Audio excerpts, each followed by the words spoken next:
Shalom mga kapatiran sa Assembly of Jehovah Philippines at kayong mga manunood, makikinig sa Republish.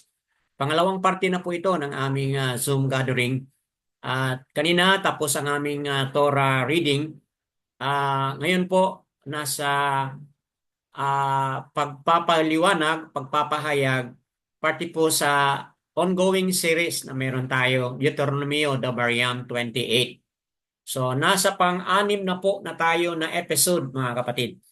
At ngayon sa pang-anim, tutukan na po natin, umpisa na po natin yung pagkabihag ng Southern Kingdom ng Yasharal, mga kapatid.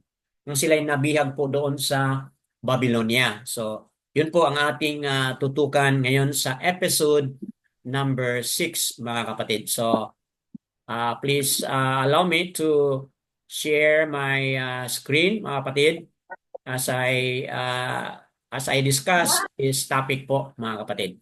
So, ayan. Uh, Nais ko pong hayag dito na ongoing po itong ating series at nasa episode number 6 na po tayo, mga kapatid. So, yan po ang ating pag-usapan. So, ngayon, nasa the path to Babylonian captivity. So, yan po ang ating tutukan ngayon, mga kapatid.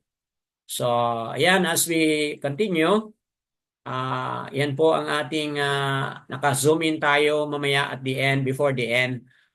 Yeremyah 38 po. Zoom in tayo dyan sa Yeremyah 38, mga kapatid. So, dahil napatunog na po natin kanina ang tahalyang, yung shofar, ngayon tuloy na po tayo sa pagkilala at pagpuri ni Abba Yahuwah.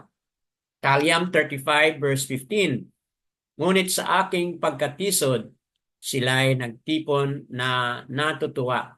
Sila'y nagtipon-tipon laban sa akin. Mga mambubugbog na hindi ko kilala ang walang hintong nanlait sa akin. Ito po ay declaration ni Daud, mga kapatid. Pero itong declaration ni Daud nito, meron palang ugnayan patungkol kay Yehosya. Paano natin natukoy ito, mga kapatid? Kasi sinabi po dito sa Mark 14:65. At dito, kung basahin mo yon, mga kapatid, Mark 14:65, talagang sinuntok si Yehosya dito, mga kapatid. At wala siyang kamalay-malay kung sino yung nagsuntok sa kanya, mga kapatid. So, yan, basahin niyo po, Mark 14 verse 65, in which, tinan mo yung dito sinabi ni Daud, mambubugbog, okay? Mga mambubugbog na hindi ko kilala. You see, mga kapatid? So, ito pala ay prophetic of what Yehosya will experience nung siya po ay malapit na o naipako na doon sa kahoy, mga kapatid. So, yan po, talagang malinaw na this is prophetic of Yehosya, mga kapatid. So, ito po yung prophetic sa nakaraan. Hindi ko na po na-erase, but ito na nga po yung ating current na prophetic related kay Yehosya, yung pagkabugbog sa kanya din po, mga kapatid. So that being said, ito yung pangalan ni Abba na kung saan pinadala si Yehosya at binugbog at naipako doon sa kahoy dahil sa kanyang lubusang pagmamahal at pagkilala sa atin. Yad, Hey, Uwa, Hey. Yun po ang apat na mga titik sa pangalan ni Yahuwah. Yahuwah. Yahuwah po ang ating Aba na ating kinikilala lagi dito sa assembly at nandiyan din po yan ang mga titik sa mga pangalan din po ng mga scriptural characters, mga kapatid. Moving on kay Yehosya, ito rin po ang nakasabi sa unang Yehokanan chapter 2 verse 26. Isinulat ko sa inyo ang mga bagay na ito tungkol sa mga mandaraya sa inyo. So sa verse 25, ang pinag-usapan doon na itong mga isinulat ni Yehokanan ay patungkol po sa buhay na walang hanggan. Katotohanan patungkol sa buhay na walang hanggan. Na kung saan maniniwala tayo kay Abba Yahuwah, at maniniwala din po tayo kay Yahushua HaMashiach, mga kapatid. Yun ang katotohanan na yun, maghahantong sa atin sa buhay na walang hanggan. So, ganun din po yung ating nabasa kanina doon sa Gazon, mga kapatid, di ba? Sa Gazon, ating nabasa kanina na sa huling mga araw, wala na pong tabernacle, wala na pong miskan, kasi Abba Yahuwah and the Lamb, mga kapatid, ang magiging miskan, ang magiging tabernacle nga. Yung kanyang presensya ay manahan na kasama sa atin.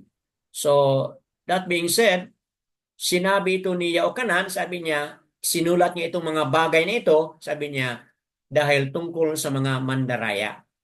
So, may mga mandaraya na ang tinutukoy ni Yahushua dito, Yaokanan, ay yung mga anti-misyak, mga kapatid.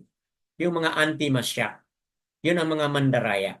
So, that being said, mga kapatiran, talagang kilalanin natin si Yahushua kasi ito po yung totoong pangalan. At para hindi po tayo madaya, mga kapatid, kilalanin natin, sambahin natin ang totoong pangalan ng Masyak. Walang iba kundi si Yahushua. Yahu Siyan Ayan. Kung ating babanggitin po, mga kapatid, Yahushua. Yahushua po ang ating kinikilala na pangalan. Nang ibig sabihin, Yahushua means Yahuwah saves, Yahuwah delivers. So ito na nga po mga kapatid, ang picture ng ating mga kapatiran sa Assembly of Yahuwah USA po ito. Mga kapatid, sila po ang ating mga brothers and sisters na sila din po ay mga mananampalataya ni Abba Yahuwah and Yahushua HaMashiach, mga kapatid. We are on a series on Deuteronomy 28 study, mga kapatid. Tapos na tayo sa Assyrian Captivity Part 2. So ngayon nandito na tayo sa The Path to the Babylonian Captivity Part 1. So bakit kaya naging pinag-usapan nito yung path? Okay? Ano ba yung path? Ano ba yung daanan? Paano ba nangyari itong Babylonian captivity, mga kapatid? So yan po ang ating tutukan as we proceed po. So, highlight po natin mamaya before the end itong Yeremia 38, mga kapatid. So, we've left with what happened, okay po, to Yazaral. Hosea po, yung katapusan or last na hari o sovereign sa Yazaral. Ibig sabihin yung Northern Kingdom and Samaria. So during that time, na-occupied po ng mga tao mula sa Babylon. Kasi nabihag na nga sila, wala na doon yung Northern Kingdom, nabihag na sila, and yung kanilang lugar sa Samaria o Shamaron, mga kapatid, ay na-occupy po ng mga tao mula sa Babylon. Saan po mababasa yan? Pangalawang hari, 17:24. Sovereign of Assyria sent these people to occupy the land, for the Northern Kingdom was not able to come back. Paano po natin nalalaman, mga kapatid, na hindi na nakabalik? Kasi Yahushua, when he came, ano pong sabi ni Yahushua? I came to seek that which was lost. Ano po yun ang hinahanap niya? The lost tribe of Yazaral. Ang ibig sabihin, the Northern Kingdom, mga kapatid, hindi nakabalik. Hinahanap po ni Yahushua nung siya ay pumunta rito. So, yan po ang mga dagdag na mga kaalaman. This had happened to fulfill what was spoken of by Abba Yahuwah sa Dabaryam, Deuteronomy 28. Matindi po, mga kapatid, itong Deuteronomy 28.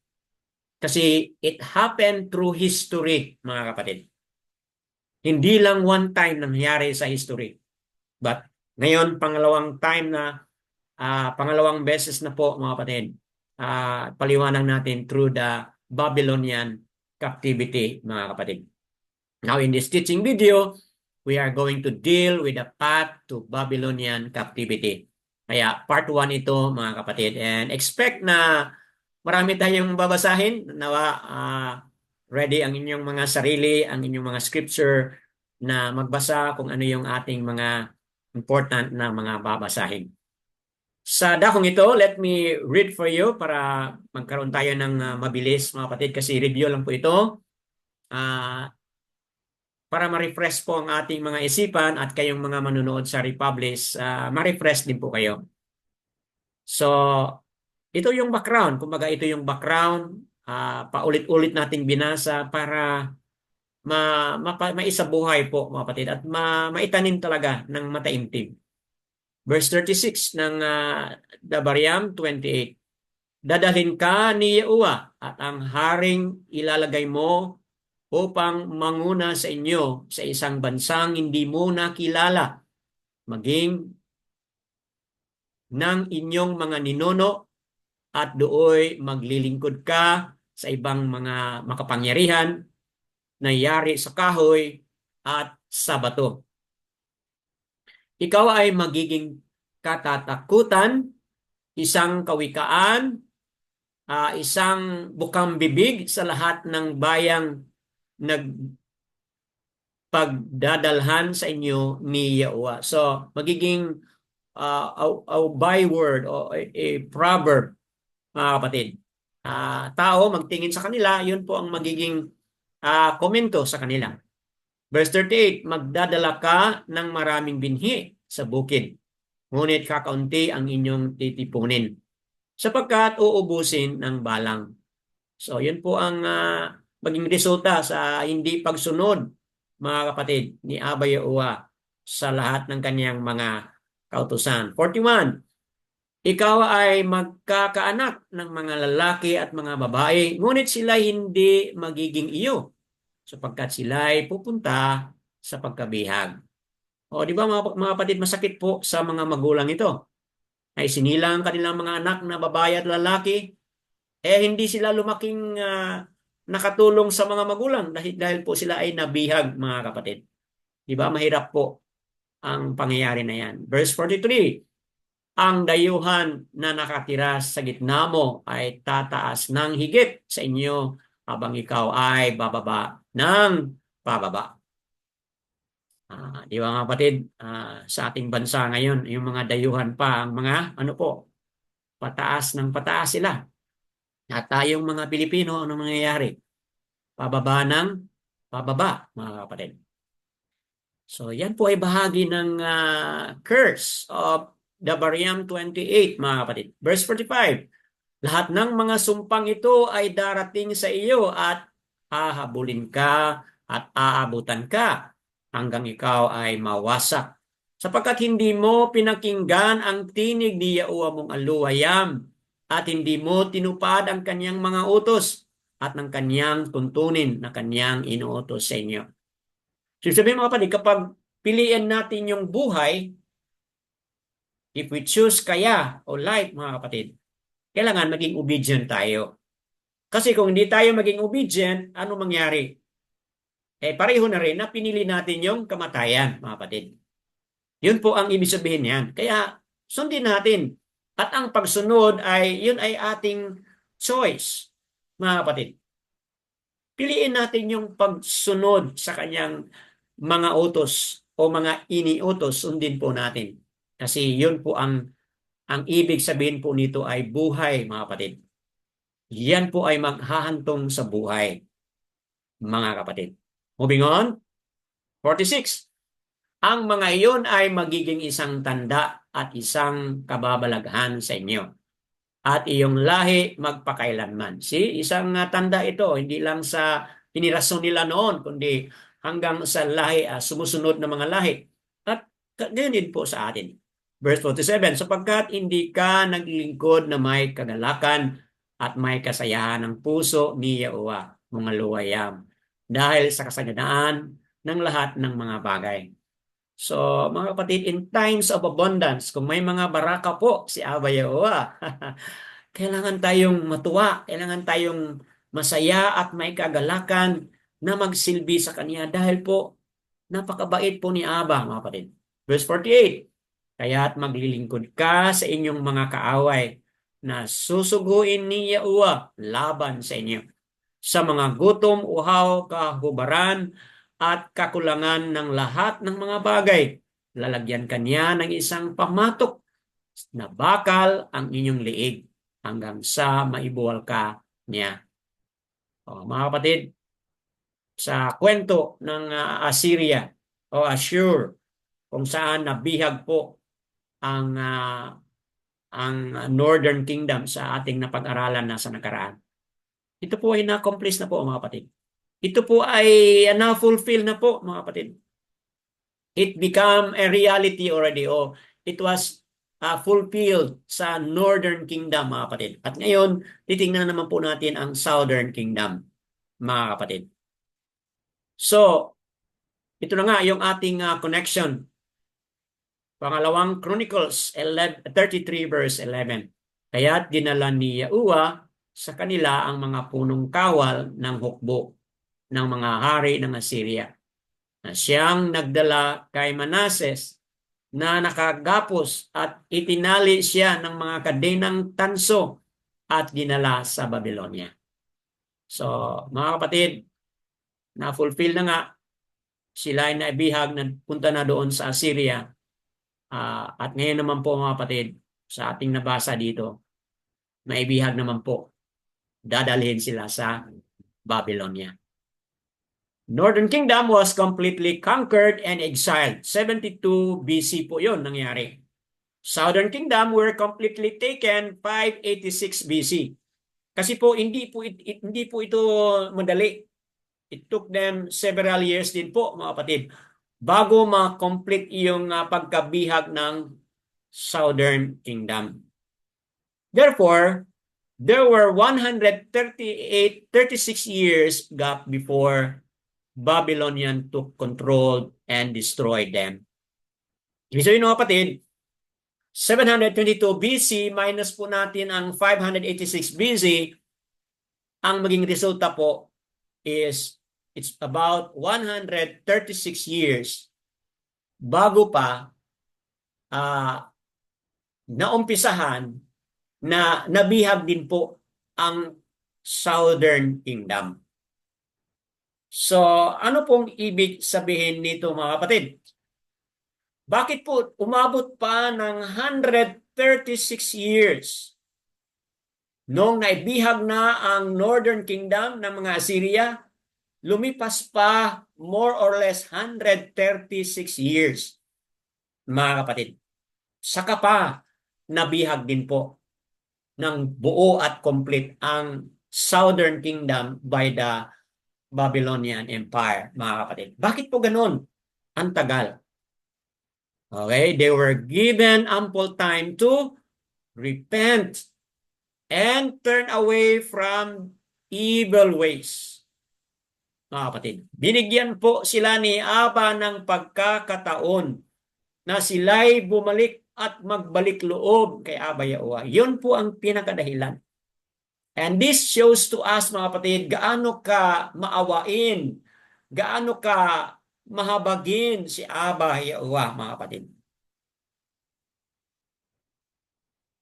Hindi ito nangyari overnight. Aba Yahuwah waited for 136 years bago naisatuparan naman po itong Dabariam 28 dito sa Southern Kingdom, mga kapatid. But anong nangyari? After 136 years, they miss it and they chose death instead of kaya. Sayang mga kapatid, binigyan na po sila ng pagkakataon. Nasayang po nila. Sinayang po nila yung pagkakataon na ibinigay ni Aba Yahuwah na sila sana'y may panahon pa na makabalik. Anong ibig sabihin po niyan sa ating journey, mga kapatid? Maaari man tayo nga nagkamali, nadapa tayo, mga kapatid. But huwag nating sayangin o aksayahin, mga kapatid, ang pagkakataon na ibinigay na ni Aba sa atin. Ang panahon na tayo ay makapagbalik, tayo ay mag-repent, mga kapatid. Turn from wicked ways at balik tayo sa kanyang mga Torah o sa kanyang mga kautusan. So yan pong in-highlight ko sa introduction at mamaya Balikan ko po yan mamaya sa panapos mga kapatid. Moving on, Yeramyao, ito yung prophet sa panahon na ito, was the Nabia in the southern kingdom at this time.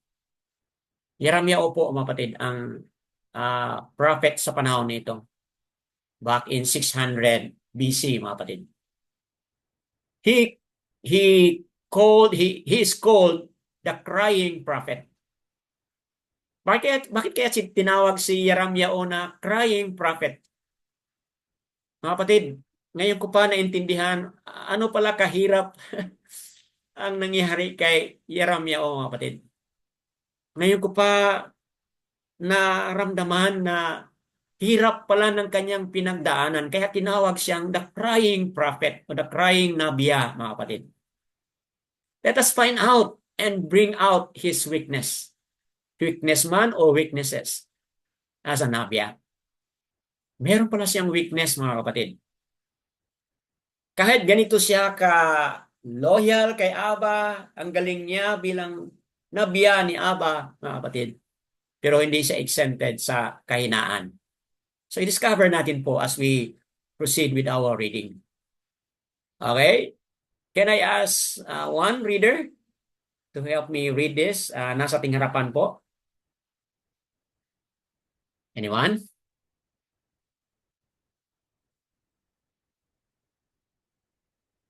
So nasa Yeramyao 20 po tayo. Go ahead po. Sino po yun? Go ahead po. Yeramyao chapter 20 verse 4. Opo. Sapagkat ganito ang sabi ni Yahuwah, narito, gagawin kitang kilabot sa iyong sarili at sa iyong mga kaibigan. Sila'y mabubuwal sa pamamagitan ng tabak ng kanilang mga kaaway habang ikaw ay nakatingin at ibibigay ko ang buong Yahuda sa kamay ng hari ng Babylonia. Kanyang dadalhin sila bilang mga bihag sa Babylonia at papatayin sila ng tabak. Chapter 5. Bukod dito ay ibibigay ko ang lahat ng kayamanan ng lungsod ng ito. Lahat na kinita nito, lahat ng mahalagang ari-arian nito, at ang lahat ng kayamanan ng mga hari ng Yahuda sa kamay ng kanilang mga kaaway na mananamsam sa kanila, na huhuli at magdadala sa kanila sa Babylonia. Yadaya Owa. So salamat po, Sister Leah, sa pagkabasa. In context po, ito ay kinausap ni Yeramyao si Pashur. So, kung tanong ka, sino ba ito si Pashur? Kung basahin mo yung verse 1, verse 2. Anak po siya ni Emer. Isa po siyang Kohen o chief priest. At dagdag pa niyan, ito si Pashur, siya yung governor sa tahanan ni Aba, Yahuwah sa panahon na yun. So, tingnan mo yan mga kapatid, oh. Struck Yeramyao and put him in the stock. Kung basahin mo pala yung verse before niyan, sinampal. Sinong sumampal sa kanya? Si Pashur. Kasi makapangyarihan nga si Pashur, si priest nga siya, governor pa siya sa house ni Yahuwah sa panahon na yon. Ibig sabihin, siya yung in charge sa lahat ng mga treasury o doon sa hayakal o doon sa miskan, mga kapatid. So, bakit nagalit ito si Pashur? Kasi ito na nga yung prophecy ni Aba Yahuwah spoken through Yeramyao na ito yung mangyayari. Kilabot na mga pangyayari. Ang kaaway sa hari ng Babylonia ay dadalhin bilang bihag mga Yehuda. Papatayin sila ng tabak. Yun ang kanyang declaration dito. At mga mamahaling ari-arian nito ay talagang makuha nila mula sa inyong mga kaaway. Okay po? So, ibig sabihin, ito si Pashur na isa siyang chief priest, governor ng house ni Abba Yahuwah sa panahon na iyon. Hindi siya naniwala sa propesiya ni Yeremiah. Hindi siya maniwala na mananaig ang Babylonia against Yehuda. So ang tanong, sino ngayon ang nagsasabi ng totoo? Pashur ba o si Yeremiah? O, di ba? High priest ba o ang nabya? Mga kapatid. Pero kaawawa si Yeremiah. Kasi gobernur ang kaharap niya. Sinampal. Pagkatapos, na bilanggo doon sa stock file. Okay, kung ano yung sabihin ng stock file, baka doon sa mga paglalagyan po nila ng mga stock. Okay, nabilanggo po siya roon. Verse 6. Salamat po, Sister Leia, sa pagkabasa. Anyone else would like to read?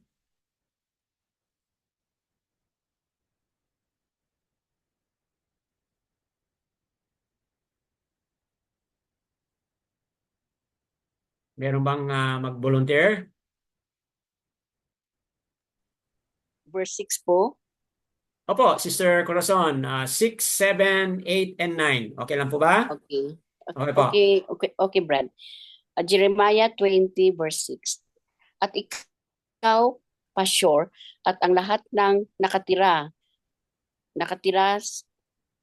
ay sandali kasi sumubrang malaki.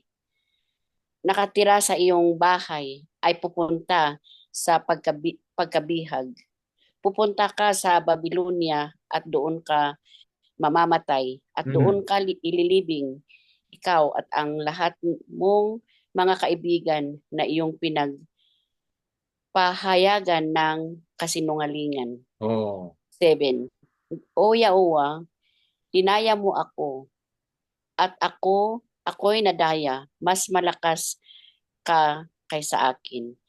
At nanaig ka, ako'y nagiging katatawanan buong araw.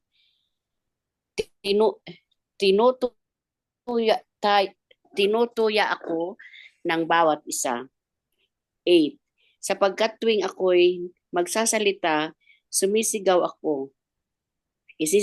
Isisigaw ko kaharasan at pagkawasak sapagkat ang salita ni Yahuwah ay naging pagkutya at karustaan sa akin sa bawat araw. 9. At kung aking sasabihin, hindi ko na siya babanggitin o magsasalita pa sa kanyang pangalan, waring sa aking puso ay may nag-aalab na apoy na nakakulong sa aking mga buto. At ako'y pagod na sa kapipigil dito at hindi ko makaya. Okay po. Salamat, Sister Corazon, sa pagkabasa.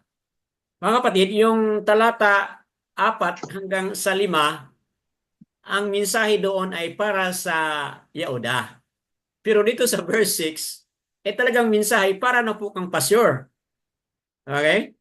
So, anong mangyayari kay Pashur, mga kapatid? Yung Kohen, yung anak ni Emir, anong mangyayari sa kanya? O, see?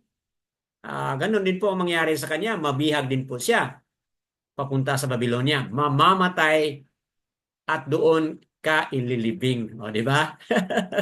Talagang galit na galit ito si Pashur kasi tingnan mo yung ano po, ang sinabi dito ni Yahuwah sa pamamagitan kay Yeremiah. Ikaw at lahat mong mga kaibigan na iyong pinagpahayagan ng kasinungalingan. Sabi sabihin, kinukontra ni Pashur ang lahat ng mga declaration ni Yeramyao, lahat ng mga salita ni Abba Yahuwah sa pamamagitan ni Yeramyao, ginawang kasinungalingan, ginawang mali ni Pastor, mga kapatid. So, ano yung consequence? Dahil sa mga kasinungalingan mo, dahil sa pagpapahayag mo ng mga kasinungalingan, ikaw din ay mabihag at mamamatay ka roon at hindi ka na makabalik rito. Ngunit mga kapatid, kung tingnan mo yung verses 7, 8, 9, anong napansin mo dito mga kapatid sa 7, 8, 9? Hindi ko na lang po basahin muli. What do you notice? Ito. What do you notice of Yeramyao, mga kapatid? Any answer? Anong napansin mo mula sa binasa ni Sister Corazon mula rito 7, 8, and 9? Anong napansin mo kay Yeramyao? Anong nangyari sa kanya, mga kapatid? Dito. Sabi ko, dinaya mo Tama ako. po ba na Dinaya mo ako? Oh, bakit nasabi niya dinaya daw? Dinaya siya ni Abba Yahuwah. Bakit nasabi niya? Bakit kanya na yung kanyang kwento rito, mga kapatid? Go ahead, Brother Ron. di po kaya parang sabi niya na pinapakita niya diyan he's a bit discouraged Oh, tama. kasi po parang pag pina-pronounce niya po yung patungkol kay Abba Yahuwah, pinagtatawanan siya, tinutuya siya, Tama. ginagawa siyang Tinulong katatawanan, pa siya. kinulong pa siya. Grabe. Para Opo. bang yung parang ang expectation po natin ganito. When we obey and follow Abba Yahuwah and we worship him through our heart, we will receive blessing, barak, Baraka. Opo. baraka. But I believe yung pong nangyari sa kanya kabaligtaran eh. Kaya Kabaliktaran. parang he is a bit discouraged. Hmm. Somehow parang nanunumbat na siya dyan eh. Hmm. Dinaya mo ako. Oo, Bakit parang nanunumbat na. Okay, kabaligtaran nanunumbat yung na siya. Opo. Oo. So, actually, siguro po, hindi naman po kinonsider ni Abba Yahuwah na kasalanan yung sinabi niya because this word is spoken out of heart. Opo. I mean, yun po talaga nasa puso niya kaya siguro yun ang inusal niya. Hmm. Dinaya mo ako. Baga, he want to have justice for himself. Opo. Tama. Kaya nga, So, nagtatanong siya. So parang nagtatanong at nanunumbat. Parang ganun po. Mixed emotion. nagdududa na siya. Opo. Oo. Tingnan mo dito, brother. Tingnan mo yung verse 9. Sabi niya sa verse 9. Sabi niya, hindi ko na siya babanggitin o magsasalita pa sa kanyang pangalan. Mga kapatid, isa itong kahinaan ng isang nabya. Kanina sa ating introduction, di ba? Nabanggit natin kanina sa introduction. Tingnan natin, discover natin ano yung kanyang weakness o weaknesses. Okay, let us make it plural, mga kapatid. So ito na nga yung pagpapahayag ng kanyang weaknesses. Opo. Human na kahinaan ito, mga kapatid. So, saan na dito yung binabanggit lagi ng karamihan na prosperity na good news? Di ba? Na gawin mo ito, maging prosperous ka na and all, di ba? So, dito na mga kapatid, dito mailagay po sa test kung ano po katindi at committed tayo sa ating pagsunod ni Abba Yahuwah, mga kapatid. Sunod lang ba tayo dahil nga ang daming baraka? Or sunod pa rin tayo kahit yung ating ini-expect ay hindi nangyayari? Di ba? Isang ano po ito, isang palaisipan po, mga kapatid, na magkakaroon tayo ng tamang motibo Kasi kung hindi po, magiging wrong ang ating motive, mga kapatid. Sunod lang tayo dahil parang sarap ang ating pakiramdam, mga kapatid. What if kung hindi ganun ang mangyari, katulad sa nangyari kay Yeramyao, mga kapatid? Radhani, Opo. di po ba tayo parang bumibisita lang dito sa sa Arat. Hmm. Parang tayo hindi taga rito talaga. Ang Opo. pag-asa po natin, hindi po yung kakamtan natin dito sa lupa. Hmm. Di po ba? Ang pag-asa natin at ang ating pag-ibig yung kung saan tayo dadalhin ni Tama. Aba Yahuwah kasama ng ating ni Yahusha Masaya. Tama po. So, isa lang po ang pinapaano Isa lang po ang mensahe. No matter what, no matter how you fare or how Hmm. you go with this life, remain obedient and your faith untarnished. Tama po. Yun po ang nakikita ko mga requirements na para ka maging yung bang para mapabilang Hmm. sa mga nananampalataya sa kanya. Madali pong sabihin na I worship, I have faith, Tama. Very easy I po. esteem, whatever. Po. Easier Madali said po than done. Opo. Madali po yan pero madali po tayo magpakita sa kapwa natin o magpadinig sa kapwa natin na tayo ay nananampalataya, tayo ay sumasamba, but then again, yung puso natin ang binabasa ni Aba Yahuwah. Tama po. Walang makakapaglihim kay Aba Yahuwah. So, kumbaga, ihanda na po natin yung sarili natin. Hmm. Kay Baraka Whatever, yan, no? Whatever po. whatever, kay Baraka yan. Kung Baraka po yan, let's share. Opo. Ganun po ang naintindihan ko sa sa mga Yada. sa Torah. Yada yawa. If So, you have given a Baraka, it is not for you alone. You share. share it. If you are not given a trials, have faith that trials will going to end definitely. Sabi nga po nila kung yung kayamanan nauubos, yung pahukay ang kahirapan, hindi. Tama po ba? Tama. Yung kayamanan nauubos po yun dito sa lupa Nauubos po yan. Hindi po yan unli. Yung po pa kayang pagsubok ang hindi maubos. Opo. Katulad po nung nabasa ko na libro ni Job, Tama. kung gaano siya katibay sa kanyang pananampalataya, sa kanyang commitment, sa kanyang, sa kanyang faith. Napakasakit po nung pinagdaanan ni Job. Oh. Sa totoo lang, baka sa panahon po ngayon, mababaliw kayo pagka yun ang naranasan nyo. Biro nyo, lahat ng anak nyo mawala. Lahat ng kayamanan nyo, lahat ng alaga nyo, nawala. Tapos nagkaroon pa kayo ng sakit na nakakadiri. Tama. Pero in spite of that, he never faltered, or hindi siya ni kapraso hindi siya natisod. Opo. Inilaan niya lahat inalay niya lahat kay Aba Yahuwah kung ano yung kalooban niya. Kung kalooban man ni Aba Yahuwah po yun, he submit himself totally to that. Correct. Kaya, pero di ba po, since hindi niya alam na si Aba Yahuwah sina-challenge niya, Satan. Opo.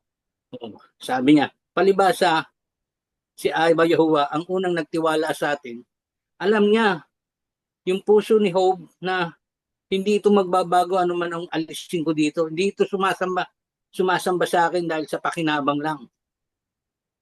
Which, in our time, dyan po tayo naliligaw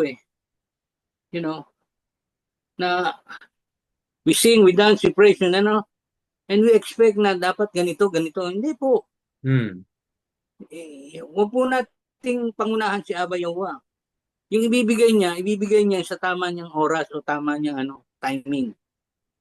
We can never negotiate or deal with our Almighty Creator. We can never do that. We are all lowly servant. Yan. Yung pong kanyang kalooban ang masusunod, period. Sumunod tayo, manampalataya tayo at hindi, mangyayari yung kanyang kalooban.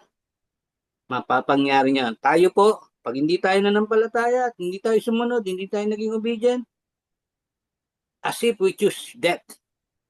And if we choose life, we must be obedient Tama po. sa lahat. Kasi po nakalagay doon sa sa Ten Commandments. Labagin mo yung isa, nilabag mo na lahat. Tama po ba? Po. Sa Ten Commandments po, pag may nilabag kang isa doon, parang nilabag mo na lahat eh. So dapat maging po tayo. Tama po yung ganito na nag-aaral tayo. We constantly strive to know His will. Opo. Kasi yun naman po talaga tayo dinisan niya ni Abba Yahweh. Nung sinabi niya po kaya Yahushua Masaya, lalangin natin ang tao ng ayon sa ating kawangis. It is not a physical picture po ang pinag-uusapan nila doon, Brad Danny. Opo. It is yung pong iglesia. Yung iglesia, ang para sa akin pong iglesia, yung pong ugali o yung pong how you treat other people besides yourself. Okay? Opo. Yung maawa ka sa kapwa mo, mahalin mo kapwa mo, katulad ng pagmamahal mo. Ganun po eh. Kita nyo nga po ang Israel, no matter how they offend, no matter how they disobey, but the love of Abba Yahuwah was still there until now. Yun po ang ko. Yung kanya pong kalooban na paulit-ulit siyang nasasaktan bilang ama, pero yung pag-ibig niya hindi pa rin nawawala. Yung awa niya nandun pa rin.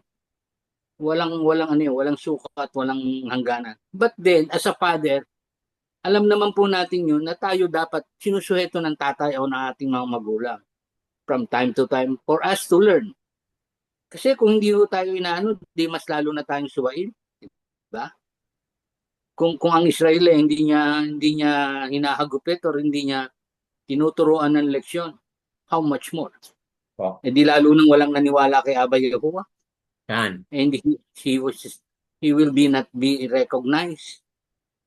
Biro niyo yung ilang propeta, disipulo, yung bugtong na anak ang pinadala sa atin. Di ba? Lahat po yun, pinatay ng tao eh. Di ba? Okay po. Diba? So, Kung tutusin, kung galit ang pinairal ni Abba Yahuwah, ubus na tayo lahat dito, wala na tayong lahat, hindi na tayo nag-uusap. But then, ang kanyang pag-ibig at awa is unbound. at ganon din po yung kanyang ginawa sa Yehuda. Took him 136 years bago Imagine niyo po yun. bago pa na 136. accomplish, na fulfill. Okay po, Yada Yahuwah sa pagpapaliwanag ni Brother Ron. Mga kapatid, tingnan mo masyado itong verse 9. Tutukan mo ng mabuti ang verse 9. Hindi ko na babanggitin. Okay? So, nawalan na po siya. First two lines, nawalan na po siya. So, tingnan mo yung next line, mga kapatid. Waring sa aking puso ay may nag-aalab na apoy. Meron kayong naintindihan, mga kapatid? Nag-aalab na apoy na nakakulong sa aking mga buto. At ako pagod na, okay, sa kapipigil dito. At hindi ko na makaya. Anong naintindihan ninyo, mga kapatid? At Bali one po point, yung yes. pag-ibig niya kay Abay nandun pa rin. Opo, at one point, give up na siya. Okay? But on the other point, nandoon pa yung kaniyang alab ng apoy, mga kapatid. So, what do you notice? Pumasok siya, tapos lalabas naman, lalabas naman siya, pasok na naman. Nakita niyo mga kapatid? Apo. Yan po ang weakness ni Yeramiao. Okay? Mamaya yung keyword yan, balikan natin mamaya. But yan, ipaliwanag ko lang para maintindihan what's going on, mga kapatid. Moving on. Okay, marami tayong babasahin. So, can I ask volunteer po? So, I'll say marami ito, no? So, please let us be direct po kung ano yung naintindihan natin sa ating reading. Ano yung punto, say it directly, and then i-highlight natin mga kapatid kung ano po yun. Sinong magbasa sa 20:10 to 18 po ng Yeramiao? So patuloy yung kanyang pagkwento dito. Anyone like to read? 10 to 18? Sige, mauna ako mga kapatid para we cannot waste the time. For I heard many mocking, fear on every side, exposed, they say, let us expose him. All my friends watch for my stumbling. He might be lured away so that we prevail against him and take our revenge on him. Verse 11 po, but Yahuwah is with me like a mighty awesome one. Therefore my persecutors shall stumble and not prevail. They shall be greatly ashamed, for they have not acted wisely, an everlasting reproach, never to be forgotten. But, O Yahuwah of hosts, trying the righteous and seeing the kidneys and heart, let me see your vengeance on them, for I have revealed my cause to you. Sing to Yahuwah, hallelujah, Yahuwah, for he has delivered the being of the poor from the hand of the evil ones. Cursed be the day in which I was born.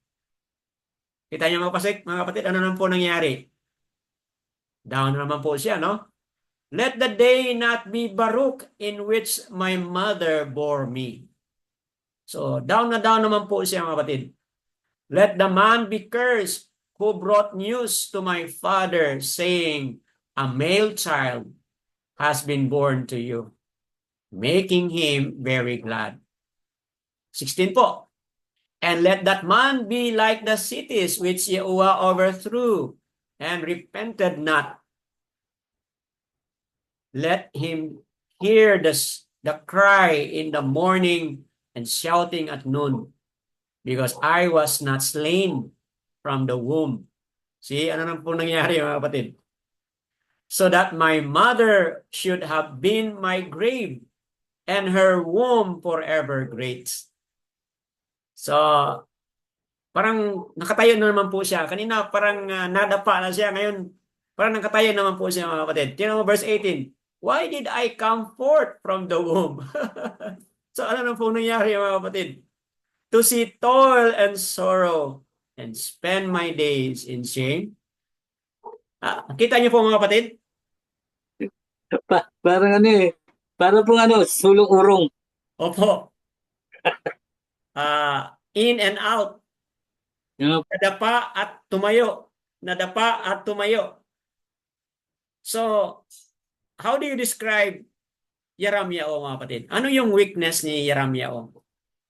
What English word that you would describe this man mga kapatid? Kaya sinawag siyang crying prophet. Discouraged person po sa English. Okay, discouraged. Pero encouraged naman po siya after na-discourage siya. Hindi At po. one point, Kaya po encouraged siya, and then at another point, discouraged siya. Kakatapos pa lang siyang nag-encouragement na word. Tapos, ang kasunod naman po ay discouraging words naman po. discouragement. So, how do Para you pong describe? bali sa usawin eh, no? Tama po ba yun? Parang bali sa usawin. Mamaya mainit. Suddenly, malamig. Okay. Mas mainit na naman. Malamig na Ah, naman. yung ano, 'di ba Pauli-uli. yung familiar po kayo yung doble cara? Familiar po kayo niyan, Brad? Sister? Yung doble cara? Apo. Yes po. Oh, so parang gano'n, no? But yung ating mga kapatiran sa USA, ang kanilang English word dito ay flip-flop. Have you heard of that, mga kapatid? Flip-flop. So, hindi ko lang na-encode dito, no? But ang English word na ginamit nila ay flip-flop. F-L-I-P and then yung flop ay F-L-O-P-S. Flip. Tama po sa Tagalog po yun, Brad Danny, baliktarin. Opo, baliktarin. Okay po. Baliktarin. So, at one point, ito yung sinabi niya, then abruptly, i-reverse niya. Kung ano Opo. yung mga kapatid? At one point, very high siya, encouraged siya. But, hindi nagtagal, i-reverse na rin na naman po niya, mga kapatid. Flip-flops. Yun ang English word na ginamit ng ating mga kapatiran doon. So, yun ang isang weakness, mga kapatid. Bilang isang nabya, ito yung kaniyang kahinaan, kumbaga. Mga kapatid, we are not putting down Yeramiao. Tao din po siya at tao tayo. Magkaiba-iba lang yung ating mga weakness, mga kapatid. Malamang wala tayong ganito na katangian, but meron din po tayong mga other weaknesses, mga kapatid. Okay po, sinong mag-volunteer ng Yeramiao 21 verses 1 to 4? Then mamaya Una lang po. 21, 5 to 10 po. Go ahead, Brother Ron, if you wanna read it. Pwede pong basahin ko sa Tagalog. Go ahead po. Then Ah, after Brother Ron, can somebody read also 21, 5 to 10? And then Ezekiel 33 verse 11 po. Go ahead, Brother Ron. ah, how do you say, Jeremiah Yeramiao chapter po. 21. Yeramiao. Yeramiyahu Opo. chapter 21 verse 1 to 4. Ang salita na dumating kay Yeramiyahu na mula kay Aba Yahuwa ng subuin ng haring Sedekias sa kanya si Pashur na anak ni Malakias at si Sepanias na anak ni Maasias na saserdote na sinasabi, sinasamo ko sa iyo na ipag-usisa mo kami. Paano po ba babanggitin yung Panginoon? Yahuwah. Ipag-usisa mo kami kay Yahuwah sapagkat si Nabucodonosor na hari ng Babylonia ay nakikipagdigma laban sa amin. Marahil ang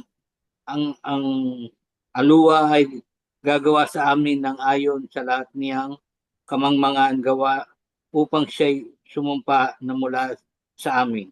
Nang magkagayon, sinabi ni Yeramiyahu sa kanila, ganito ang inyong sabihin kay Sedekias. Ganito ang sabi ni Yahuwah, ang aluwa ng Israel. Narito, ibabalik ko ang mga almas na pangdigma na nasa inyong mga kamay na inyong ipapakipaglaban sa hari sa Babylonia at laban sa mga Kaldeo na kinugkob ninyo sa labas ng mga kuta at aking pipisanin sa gitna ng bayang ito. Okay po. Yan po. So, Yadayo. po. So, yan po ang nabasa ni Brother Ron, mga kapatid.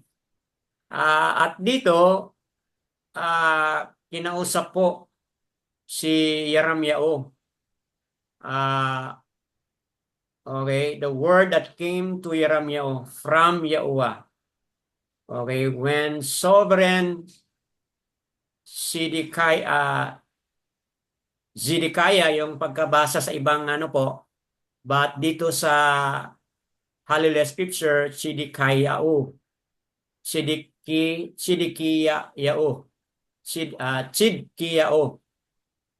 But kung basahin po natin ito sa Yahudyat, Chad Kayau. Tsadkayao. Okay po. Sa Yaodyat po, walang letter I. So, Tsadkayao, mga kapatid. Okay po. Tsadkayao or Zidikaya kung sa modern na pagkabasa, mga kapatid. So, ito nga yung mensahe ni Abba Yahuwah through kang Yeramyao. Ang mensahe niya po para sa hari at kasama rin po ito si Pashur at kasama rin po ito si Maasya Cohen. Ito po yung, kumbaga itong mga nakapalibot kay Tsadkayao, mga kapatid. Itong mga nakapalibot kang Zedekiah, kumbaga, may mensahe po si Abba. Sabi nila, please inquire of Yahuwah on our behalf. Okay, so ibig sabihin, narinig na po nila kung ano yung declaration ni Abba Yahuwah sa pamamagitan ni Yeramyao. Narinig na po nila kung ano yung gagawin ni Abba Yahuwah. Pero ngayon, dito sa verse 20, chapter 21, humingi naman po sila ng another chance na inutusan nila si Yeramyao na tanungin mo si Abba Yahuwah kung ano ba talaga yung kanyang mensahe para sa amin. So, yan po mga kapatid, no? At siyempre, anong nangyari mga kapatid? But, sinabi dito, Yeramyao said to them, say this to Tsadkayao.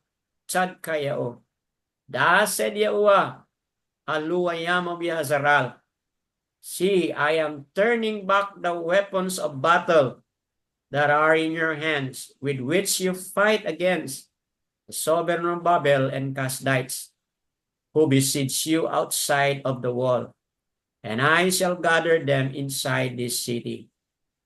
So, ano po yung nangyari dito mga kapatid?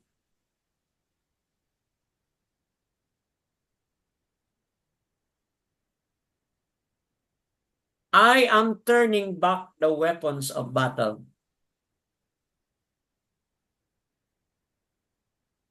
Humingi po sila ng ano po, mga kapatid, di ba? According to all the wondrous works that He withdraws from us. Dito sa verse 3, nagbago yung sagot ni Yeramyao. Okay? Ano na po ang nangyari dito mga kapatid? Can I ask somebody to read 5:10 para maintindihan natin? Ako na lang po, Brother Dan. Salamat, Sister Leia. Go ahead po. Yeramyao, chapter 21, verse 5 to 10. Ako mismo ang lalaban sa inyo dahil sa tindi ng aking galit at puot na parang apoy na naglalagalab. Ang buong lakas ko'y gagamitin ko laban sa inyo. Pupuksain ko ang lahat ng nanirahan sa lungsod, maging tao o hayop. Mamamatay sila sa matinding salot. Pagkatapos, si Haring Tsadkayao ng Yahuda, ang kanyang mga tauhan at nasasakupan at lahat ng nasa lungsod na nakaligtas sa labanan, sa salot at sa gutom ay ibibigay ko naman sa kamay ni Nebuchadnezzar, hari ng Babylonia, at ng iba pa nilang kaaway. Papatayin silang lahat at walang sinumang makakaligtas. Hindi niya sila kahabagan kahit kaunti man. Ako si Yahuwah ang may sabi nito. Sabihin mo sa bayang ito ang ipinapasabi ni Yahuwah, narito ang buhay at ang kamatayan, mamili kayo sa dalawa.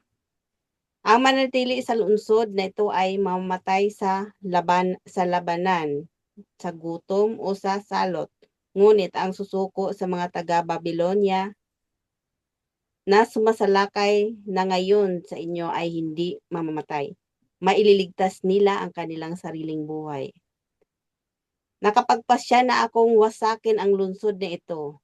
Ito'y sasakupin at susunugin ng hari ng Babylonia. Wow. Yadayawa. So, mga kapatid, ano yung napansin natin dito? Ayan, may ilaw naman eh. So, paano mo mababasa to? Mga kapatid, ano pong napansin natin dito sa Ito naman, kaya ating mga ano. sa nabasa ni Sister Leia? Di ba, mga kapatid? Kung ano yung declaration ni Abba sa nakaraan, dito nandun, ganyan pa rin, di ba? Hindi pa rin nagbago yung kanyang word. Ang kanyang word ay talagang mapahamak, mga kapatid. Si Tzadkayao mapahamak. Yung Yauda ay mapahamak. Pero mga kapatid, tingnan mo yun, no? Tingnan mo dito, no? Look at ano po, verse 8. You shall also say to these people, thus said Yahuwah, see, I lay before you the way of kaya and the way of death. So, anong tinutukoy dito mga kapatid? Merong pagpilian. Pinakita ni Abba yung way of kaya, paano kayo mabuhay, at pinakita rin ni Abba yung way of death. Paano kayo mamatay? Look at verse 9 po. Whoever stays in the city dies by the sword, by scarcity of food, by pestilence. Whoever goes out shall go over to the Kasdites. Who besiege you is going to live, and his life shall be as prize to him. So, ano ibig sabihin mga kapatid? Sino yung pumili na maiiwan sa siyudad? Anong mangyari doon? Anong mangyari mga kapatid? Mamamatay sila sa Mamamatay po. mamamatay sila sa sword, gutom, Kalabanan, pestilence. gutom, salot. Yun, mamamatay sila doon. Kung yun ang pipiliin mo, sabi ni Abba, pipiliin mo yung kamatayan, iwan ka dito sa siyudad. Pero sabi ni Abba, kung pipiliin mong mabuhay ka, anong gagawin mo? Go out. Go out from the city. Go with those who besiege you. At doon ay mabubuhay ka. Malinaw ba mga kapatid? Very obvious. Very obvious po mga kapatid. For I have turned my face, verse 10, against this city for evil and not for good, declares Yahuwah. It is given unto the hand of the sovereign of Babel, and he shall turn it with fire. So, ayaw na ni Abba yung syudad na Jerusalem dahil sa tindi ng mga kasalanan, mga karumaldumal, mga kasuklam-suklam na mga gawain doon sa syudad na ito. Ayaw na ni Abba yon. Kaya ipinahinuntulot na niya na yung kapangyarihan ng Babal ang susunog sa syudad na ito, mga kapatid. So, malinaw po kung ano yung mangyari sa kanila at anong mangyari sa Yehuda, mga kapatid. Kaya dahil diyan, anyone who would like to read Ezekiel 33 verse 11? Sister Lilieta, ready po kayo? Ezekiel o Yasakak or Yasakal ba yan? 33 verse 11. Ano po sinabi? 33 verse 11 po. Opo. Say to them, as I live, declares the Adon Yahuwah, I have no pleasure in the death of the wicked, but that the wicked turn from his way and live. Turn back from your evil ways. For why should you die, O house of Israel? Mga kapatid, sa nabasa ni Sister Lilieta, anong pinag-usapan dito? Repentance po? Opo, repentance. O ilang beses sinabi diyan, turn back from evil ways. Kasi kung evil ways ang pipiliin, ano yun? Kamatayan. Tama ba? Pero kung mag-repent at magbago, talikuran yung evil ways, anong pinili mo? Buhay, di ba? So again, doon sa Jeremiah 21 verse 8, 9, and 10, na binigyan ni Aba ng pagkakataon na sila'y pumili. Buhay ba ang pipiliin nila o kamatayan? Ngayon dito sa Ezekiel 33:11, kung pipiliin mo yung buhay, then turn back from evil ways. At sundin mo ang Torah, sundin natin ang Torah upang mabuhay tayo.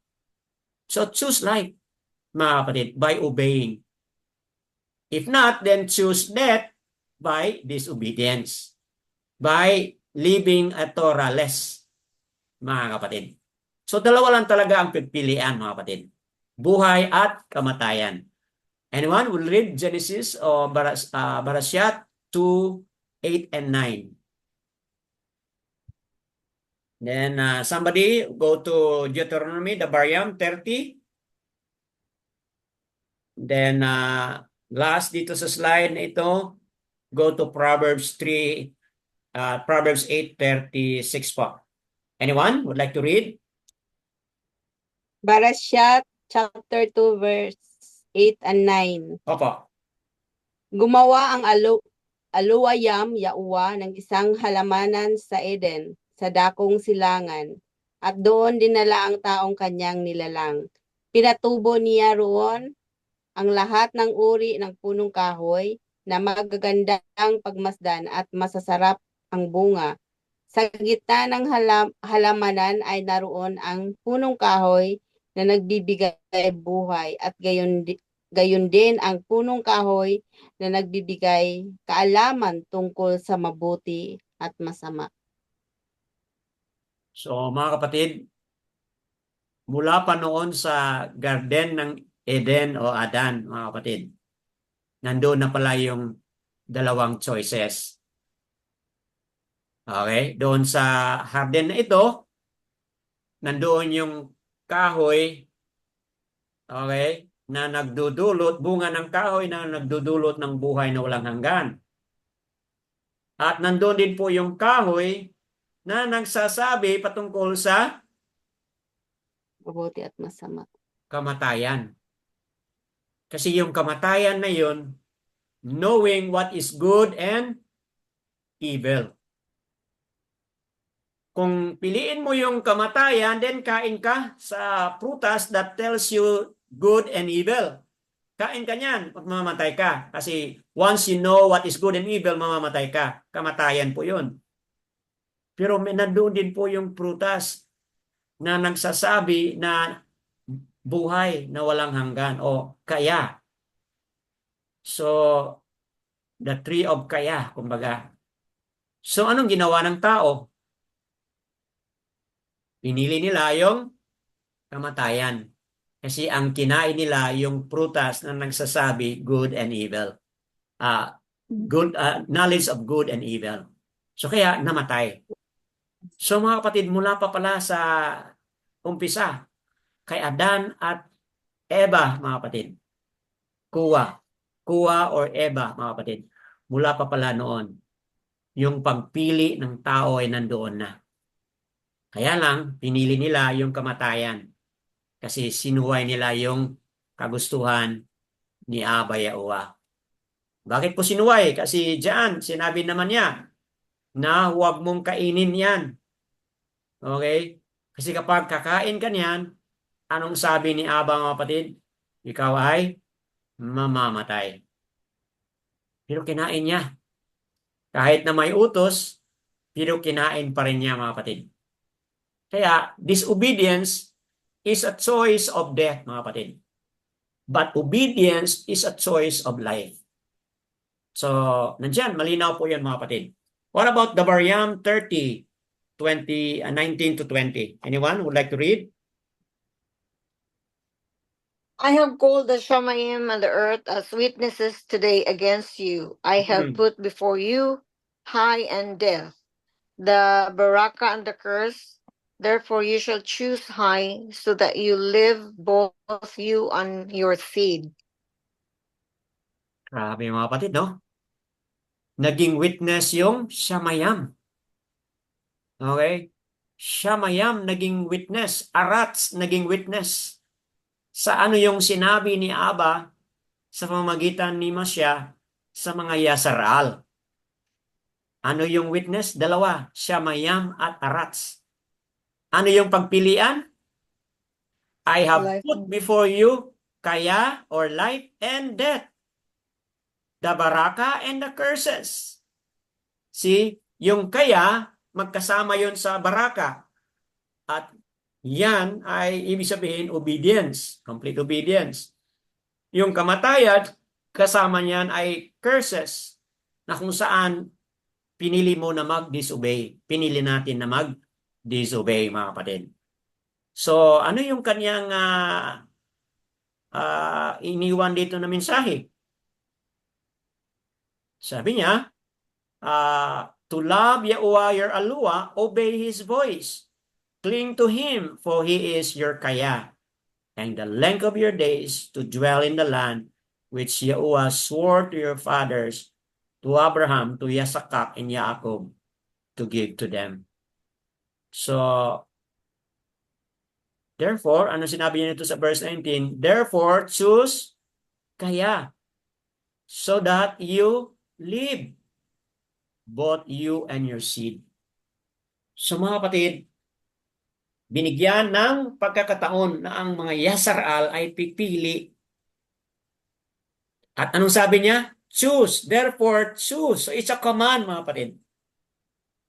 Therefore, choose kaya, and you and your seed shall live. So it's a command, mga kapatid. Oo, may choices, pero ang utos niya, sundin mo, piliin mo ang buhay. Yadayawa.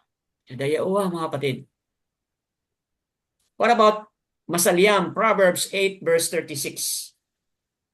Ano nakasabi po dyan?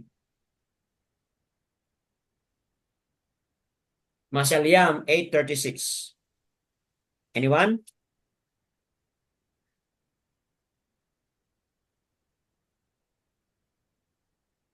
Mga kawika, Opo, go ahead po, Sister Leia.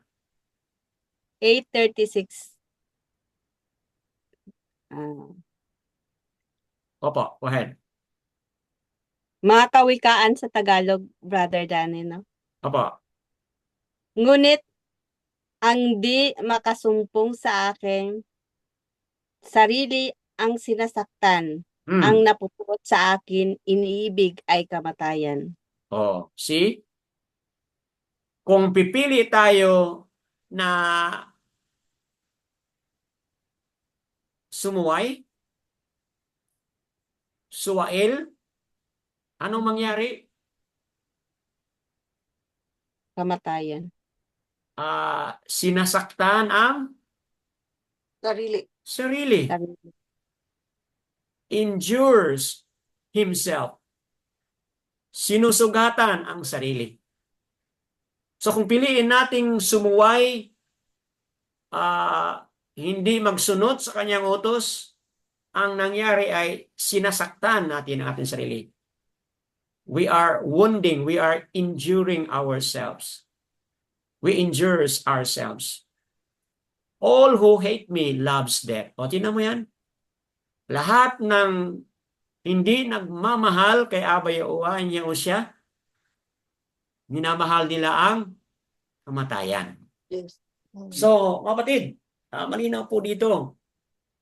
At ito ang laging kinikwento ni Aba sa Northern Kingdom at Southern Kingdom sa pamamagitan ng mga prophets at ngayon sa pamamagitan ni Yeremiah, mga kapatid. Okay? Sister Lilieta, pwede ba bang tuloy na basahin ito? Ano po, Brother Dan? Saan po? Itong Yeremiah 38 verse 1, 2, and 3 po. Sige po.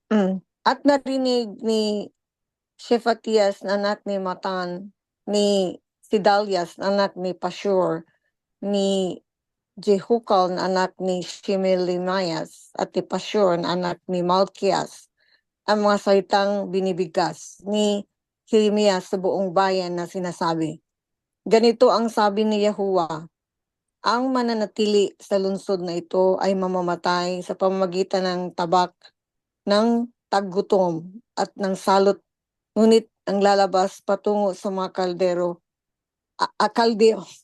ay mabubuhay at ang kanyang buhay ay tataglayin niya bilang gantimpala ng digmaan at siya ay mabubuhay.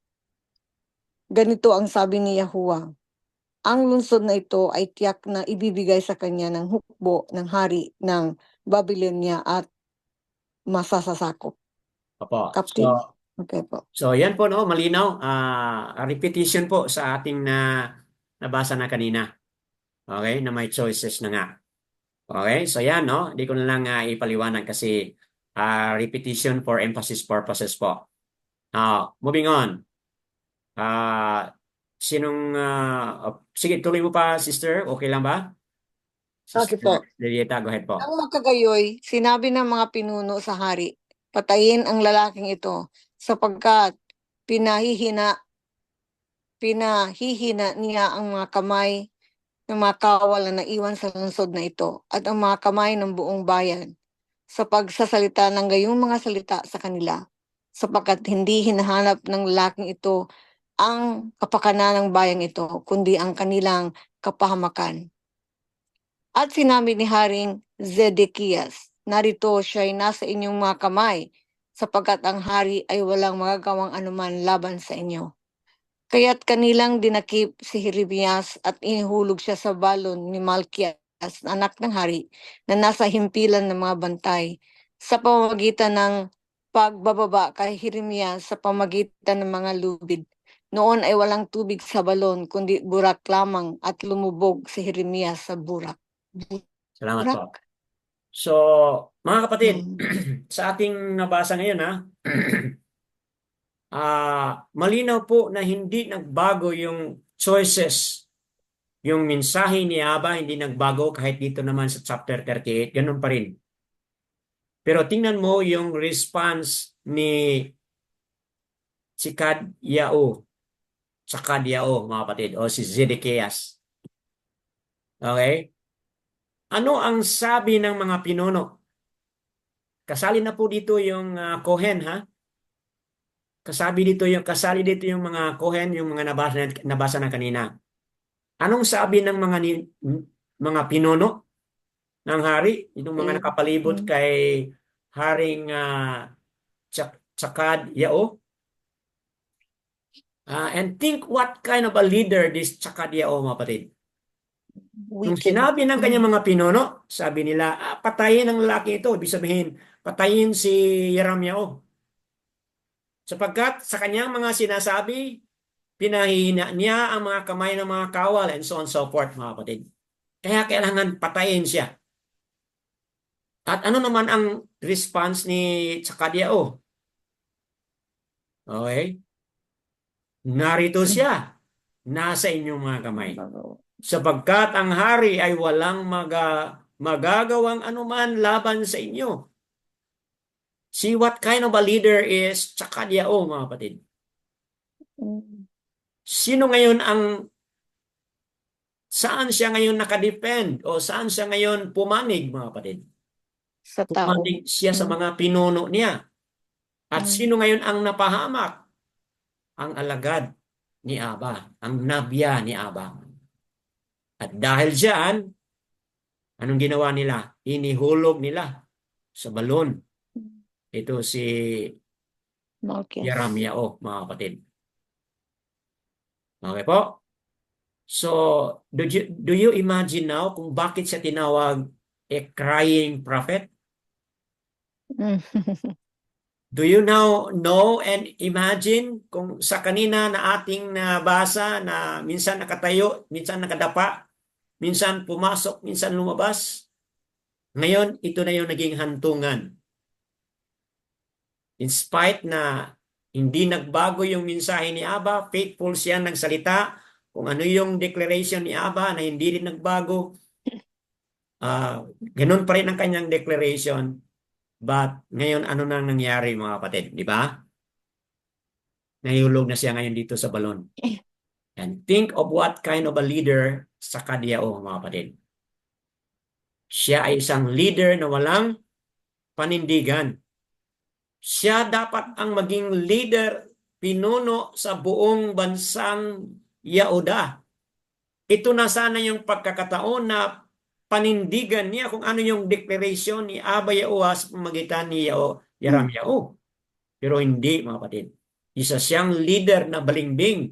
Isa siyang leader na sunod-sunuran lang kung ano yung sabi ng kanyang mga pinuno. So, what is it, mga kapatid, sa ating journey ngayon? Sa ating journey ngayon, hindi natin tularan ito si Tsakadiao.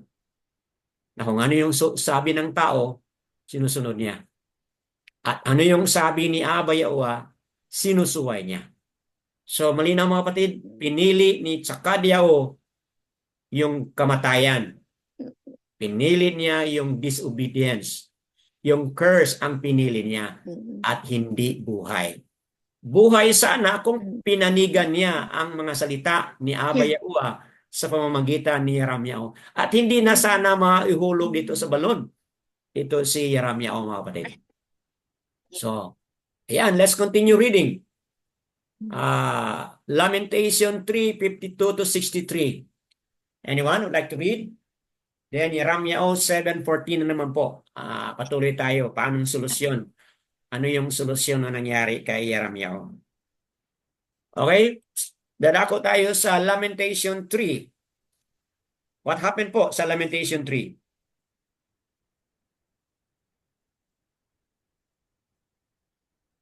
Anyone would like to read? Mahirap hanapin dito sa Hallelujah Scripture yung Lamentation. Panakoy ba yan, Brother Dan? Opo. 52 po. Opo. 52 to Brother Dan, 63. sige Opo, po. go ahead. Okay, my enemies hunted me down like a bird without cause. See? They have cut off my life in the pit, and they threw stones at me. Okay, pause. Hanggang sa po. Pause ka muna sandali. Pagkarinig mo yan, mga kapatid, alam mo na si Yaram Yao yan. Tama ba? Kasi nahulog na po siya doon sa pit eh. Okay, continue, sister. Ito, they have waters flowed over my head. I said, I am cut off. I called on your name, O Yahuwah, from the lowest pit. You have heard my voice. Do not hide your ear from my groaning, from my outcry. You drew near on the day I called on you. You said, do not fear. O Yahuwah, you pleaded the case for my being. You have redeemed my life. O Yahuwah, you have seen my oppression. Judge my case. You have seen all their vengeance, all their plans against me. You have heard their reproach, O Yahuwah, all their plans against me, the lips of those rising against me, and they are scheming against me all the day. Look at their sitting down and their rising up. I am their song. See? Mga kapatid, Hallelujah. dito ngayon, ano na, naging maganda yung kanyang confession. O, di ba? Tulungan mo ako, Aba Yaoa, sabi niya. Maawa ka sa akin. Yung aking cause, please, wag mo akong iiwan. Ramdam na niya na mamamatay siya, mga kapatid. Kasi very dark po yun. Yung balon na yun ay dark. At pwede kang mamamatay doon dahil sa walang hangin. Pero na-sustain pa siya, mga kapatid. Hindi pa siya namatay. Na-sustain siya. Aba Yaoa heard his cry. Okay po? Balikan natin yung Jeremiah 38 po. Balikan natin ang Jeremiah 38, 7 to 14. Ito na po yung sagot ni Abba doon sa cry ni Jeremiah dito sa Lamentation 3, mga kapatid. Ano po yung sagot ni Abba? Go ahead. Sino magbabasa?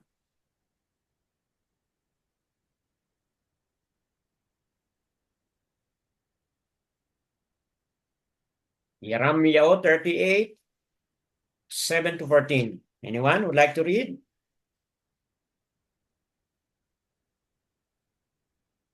Ako po. Yes, go ahead, Sister Leah. Nice mo read. Go ahead po. Okay po. Jeremiah chapter 38 verse 7 to 14. Ang pangyayaring ito'y nabalitaan ni Ebed-Melech, isang Ethiopiang, naglilingkod sa palasyo ng hari. Ang hari naman ay kasalukuyang nasa may pintuan ni Benjamin. Pinuntahan ni Ebed-Melech ang hari at sinabi, "Mahal na hari, masama ang ginawa ng mga pinuno. Inihulog nila sa balon si Yaramyao. Maaring mamamatay siya sa gutom sapagkat wala ng pagkain sa lungsod." Inutosan ng hari si Ebed-Melech na magsama ng 3 lalaki at pagtulong-tulungan nilang iahon sa balon si Yaramyao bago ito mamatay. Isinama ni Ebed-Melech ang mga lalaki. Kumuha sila ng mga lumang damit sa taguan at inihulog kay Yaramyao sa pamamagitan ng lubid. Sinabi ni Ebed-Melech kay Yaramyao, isapin mo po ninyo sa inyong kilikili ang mga lumang damit para hindi kayo masaktan sa lubid. Sumunod naman si Yaramyao. At hinila nila siya paitaas hanggang sa maiahon. Pagkatapos ay iniwan nila si Yaramyao sa himpilan ng mga bantay. Ipinatawag ni Haring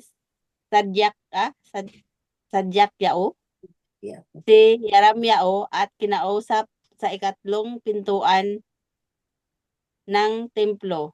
"May itatanong ako sa iyo at huwag kang maglilihim sa akin kahit ano," sabi ng hari.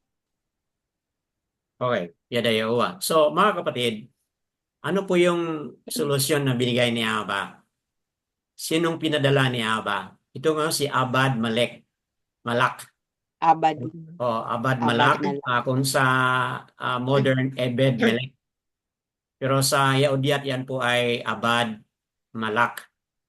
Okay? Isa po siyang eunuch. Cushite, isa sa mga eunuch.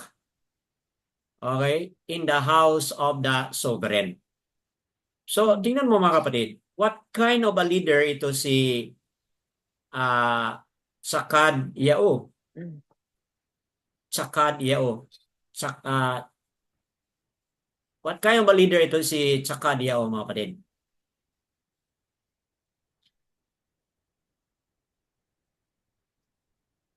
Chadka Yao. Okay, anong uring leader ito si Chadka Yao, mga kapatid? Chadka Yao.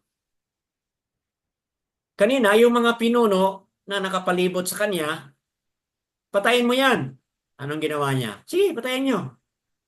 Ngayon, ibang pinuno naman ang lumapit sa kanya na magandang pinuno, maalalahanin, maawain. Anong sinabi niya? Anong sabi ni Abad Malak? Ay, hindi maganda yung ginawa nila. Mamamatay si Yaramyao dito. Walang tubig at walang makain sila diyan. So, anong command ng hari? O sige, kuha ka ng 30 mga lalaki at bubuhatin si Yaramyao. So, what kind of a leader is this, mga kapatid? Kung ang nakapalibot sa kanya ay mga evil, ano siya? Evil din. Evil din siya. Kung merong lalapit sa kanya na a good person, a good na pinuno, ganon din siya, magiging good. Mabuti din. Mga kapatid, yan ay hindi magandang halimbawa ng isang leader. dapat isang kulay lang talaga dapat. Good leader should be a good leader. Regardless kung sino yung nakapalibot, mga kapatid. So, but ito yung solusyon ni Aba. Itong isang eunuch na nakapalibot sa tahanan o sa house ni uh, Zedekiah, tsaka Tsadkayao. Ito po yung ginamit ni Aba na mailigtas po si Yeramyao, mga kapatid. So, tuloy tayo sa last na reading. Dito tayo sa, okay, second to the last. 15 to 22 po. I will read 15 to 22 and then somebody read 23 to 28. 15 po, ito sinabi, and Yeramyao said to Tsadkayao, if I declare it to you, shall you not put me to death? And if I give you advice, shall you not listen to me? But Tsadkayao, the sovereign, swore secretly to Yeramyao, saying, as Yahuwah lives, who made us this life, I do not put you to death, nor do I give you unto the hand of this man who seek your life. And Yeramyao said to Tsadkayao, thus said Yahuwah, the Aluwayam of hosts, of Aluwayam of Yasharal, if you do indeed surrender to the heads of the sovereign of Babal, then your being shall live. Your being shall live.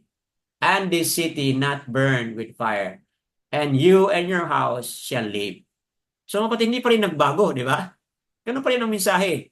But if you do not surrender to the heads of the sovereign of Babel, then this city shall be given into the hand of the Kasdites, and they shall burn it with fire, and you shall not escape from their hand. Then Tsadkayao, the sovereign, said to Yeramyao, I am afraid of the Yahudim who have gone over to the Kasdites, lest they give me into their hand, and they mistreat me. So mga kapatid, what's going on? Saan siya natakot? Sa mga Yahudim, mga Jews. Hindi siya natakot kay Aba Yahuwah. Yun na nga yung mensahe. Binigay na ni Aba yung choice, buhay ba o kamatayan. Nandun na yung mensahe. Yun na yung word ni Aba. Paulit-ulit na sinabi. Pero ngayon dito, natakot siya sa mga tao. Kung anong gagawin ng mga tao sa kanya. But Yeramyao said, they shall not hand you over. See? Malinaw po. Please obey the voice of Yahuwah, which I speak to you, and let it be well with you, and your life can be spared. Mga kapatid, kumbaga, sa pagkain pa ito, isinubo na. Isinubo na ni Aba yung kanyang very word. Please, piliin mong mabuhay ka, sundin mo ang tinig ni Aba Yahuwah. Ikaw at ang inyong pamilya ay ma-spare. But if you refuse to surrender, this is the word that Yahuwah has shown me. Then see, all the women who are left in the sovereign of Yehudah's house shall be surrendered to the heads of the sovereign of Babel. And see, they are saying, your close friends have provoked you and prevailed against you. Your feet have sunk in the mire. They have turned away again. So, yan po, mga kapatid. Look at the attitude of Tsadkayao. Ano yung kanyang attitude? Mas natakot pa siya sa mga tao kaysa kay Aba Yahuwah, mga kapatid. Okay, anyone would like to read 23 hanggang 28 po? Anong nangyari sa Yahudah at anong nangyari kay Yeramyao? Go ahead po. Anyone? And they are going to surrender all your wives and children to the Kasdites, and you yourself shall not escape from their hand, but be taken by the hand of the sovereign of Babel, and this city shall be burned with fire. Then Chidkiyahu said to Yaramyahu, let no one know of these words, and you shall not die. But if the heads hear that I have spoken with you, and they come to you and say to you, declare to us now what you have said to the sovereign, and also what the sovereign said to you. Do not hide it from us, and we do not put you to death. Then ye shall say to them, I presented my petition before the sovereign not to send me back to the house of Jonathan to die there. And all the heads came to Yaramyahu and asked him. I informed them according to all these words that the sovereign had commanded. And they said no more to him, for the matter was not heard. So Yaramyahu remained in the court of the guard until the day that Jerusalem was taken, and he was when Jerusalem was taken. See? So, anong nangyari mga kapatid? Talagang matigas ang ulo ni Chadkaya o Sedekaya. Tigas po ng ulo niya. Hindi niya sinunod ang mga salita ni Abyaua. So, ano nangyari sa Jerusalem? Jerusalem was taken. But ano nangyari kay Yaramyahu? She was also taken. He was also. And he was when Jerusalem was taken. Saan po siya napunta? So Yaramyahu remained in the court of the guard until the day that Jerusalem was taken. And he was when Jerusalem was taken. So, ibig sabihin, hanggang sa hindi pa dumating yung Babel, mga kapatid, nandoon pa siya sa guard. And then Yaramyahu was taken together with Jerusalem. Yes, Jerusalem. So, mga kapatid, that being said, ano yung ating closing dito? Yung prophecy ng Jabariam 28 na-fulfill na po doon sa Northern Kingdom, Northern Tribe. Taken to Assyria. Ngayon po, na-fulfill na rin po sa Southern Kingdom. Taken captive to Babylon. So, why? Because they do not obey Abba Yahuwah. Obey. Si Chadkaya aka Sedekaya, hindi po siya nakinig sa tinig ni Abba Yahuwah. Paulit-ulit na binanggit, sinabi ni Yaramyahu, hindi siya nakinig. Mas natakot pa siya sa mga tao. So dahil diyan, ang consequence mga kapatid is that they were taken into captivity. Okay? At yan ang tindi ng consequence. The city was burned with fire at silang lahat, marami sila mga kapatid, if not all, namatay sila. And some who are alive was taken into captivity. So ano yung ating conclusion dito mga kapatid? Let us therefore turn back. Ito po yung ating nabasa kanina. Turn back from evil ways. Repent and choose life and not death. So ano yung mensahe natin mga kapatid? What is Abba Yahuwah telling us from this episode number 6? What is this message? How do you feel? What do you feel mga kapatid? Mayroon kayong mga comments? What are your thoughts and feelings? And what changes we should make mga kapatid? Turn back and repent. Choose life and not death. So kung sino man yung pipili ng kamatayan, no one to be blamed but the one who choose it, mga kapatid. Kung piliin mo yung mabuhay tayo, then obey tayo mga kapatid. Sundin natin yung ways ni Abba. Sundin natin ang Torah, mga kapatid. At sa linggong ito, nagunita natin ang Feast of Sukkot, mga kapatid. pinili nating sundin ang Torah. Kaya mag-enjoy tayo ng buhay, mga kapatid. Because we have obeyed His voice. That being said, anyone would like to share batay sa ating mga discussion ngayon? If something else na you wanna share, mga kapatid, let us know po.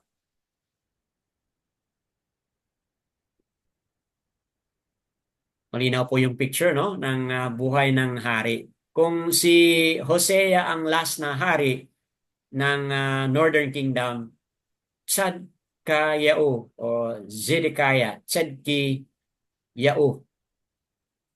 Siya din po ang last na hari ng Southern Kingdom, mga kapatid. Any lesson? Any sharing? Bago tayo tapos?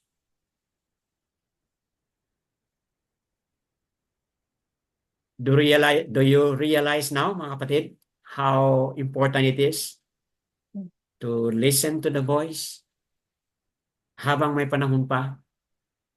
Binigyan niya ng pagkakataon. 136 years ang binigay na pagkakataon bago dumating itong consequences sa kanilang disobedience. Nawa, hindi natin sayangin yung pagkakataon na ibinigay po ni Abba sa atin. Kung wala na pong magdagdag, mga kapatid, itong lesson na ito maghahatid sa atin ng strong warning, kayong mga manunood sa Republish. Itong lesson na ito ay maghahatid sa atin ng baraka. At itong message na ito ay nagtuturo sa atin na binigyan na tayo ng choices. Piliin ba nating mamatay? You disobey. Piliin ba nating mabuhay? You obey. Yada Yaowa po. All esteem and praises kay Abba Yaowa.